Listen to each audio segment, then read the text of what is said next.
Informasi terpopuler di cnbcindonesia.com sepanjang hari ini. Informasi pertama datang dari panasnya situasi politik di negeri Israel. Kursi kepemimpinan di Israel saat ini tengah diperebutkan pemimpin oposisi Israel, yakni Yair Lapid yang mulai bergerak untuk menggulingkan Perdana Menteri Benjamin Netanyahu.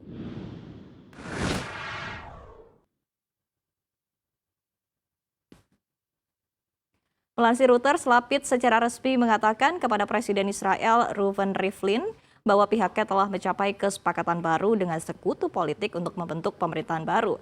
Rivlin pun dikabarkan telah memberikan ucapan selamat kepada Lapid melalui sambungan telepon. Diketahui mitra utama Lapid adalah Naftali Bennett, seorang nasionalis yang akan menjabat sebagai Perdana Menteri pertama setelah pemerintahan baru ini terbentuk. Namun di sisi lain, Netanyahu yang telah menjabat sebagai Perdana Menteri Israel selama 12 tahun terakhir belum menanggapi pengumuman dari Lapid.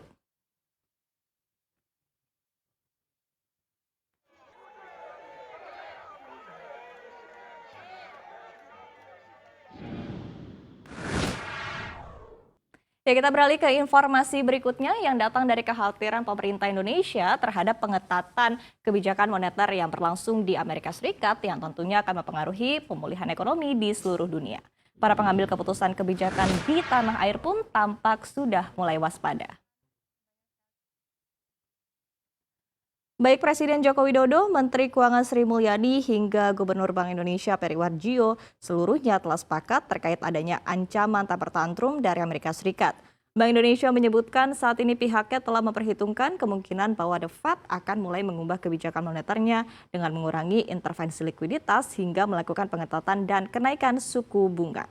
Sepakat dengan Bank Indonesia, Sri Mulyani mengatakan inflasi akan menjadi penentu stance monetary policy baik di tahun ini maupun tahun depan. Kekhawatiran akan taper tantrum ini kian nyata seiring dengan sejumlah data perekonomian Amerika Serikat yang kian cemerlang. Hal ini bisa membuat The Fed yang kini menerapkan kebijakan moneter ultra longgar kembali memperketat kebijakannya.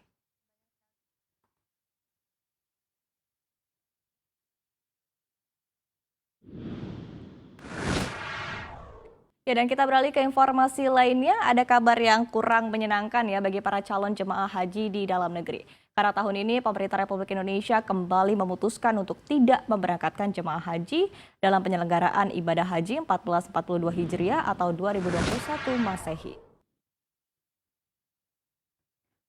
Pemerintah melalui keputusan Menteri Agama nomor 660 tahun 2021 memutuskan untuk membatalkan keberangkatan jemaah haji pada pemberangkatan ibadah haji 1442 Hijriah atau 2021 Masehi.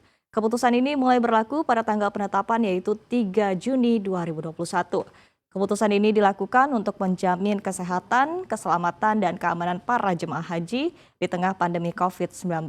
Apalagi telah muncul varian baru yang melanda hampir seluruh negara di dunia, termasuk Indonesia dan Arab Saudi.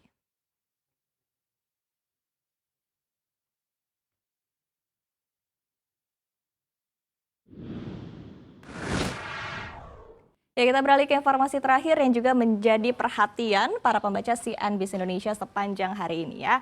Yang terakhir ini datang dari update harga mata uang kripto yaitu Dogecoin, di mana koin yang sering dikabarkan melesat berkat dipom-pom oleh pemilik Tesla Elon Musk ini rupanya berhasil melesat tanpa bantuan Elon Musk.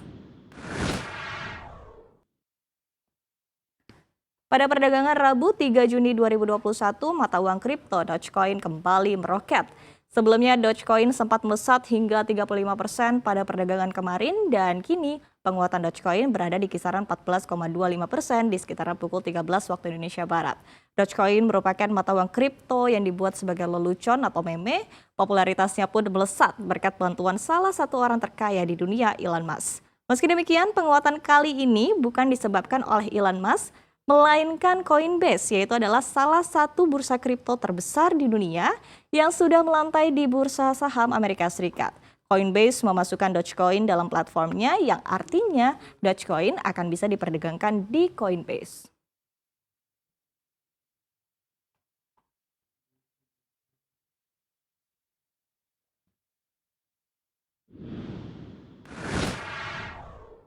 Ya, demikian sejumlah informasi terpopuler di cnbcindonesia.com.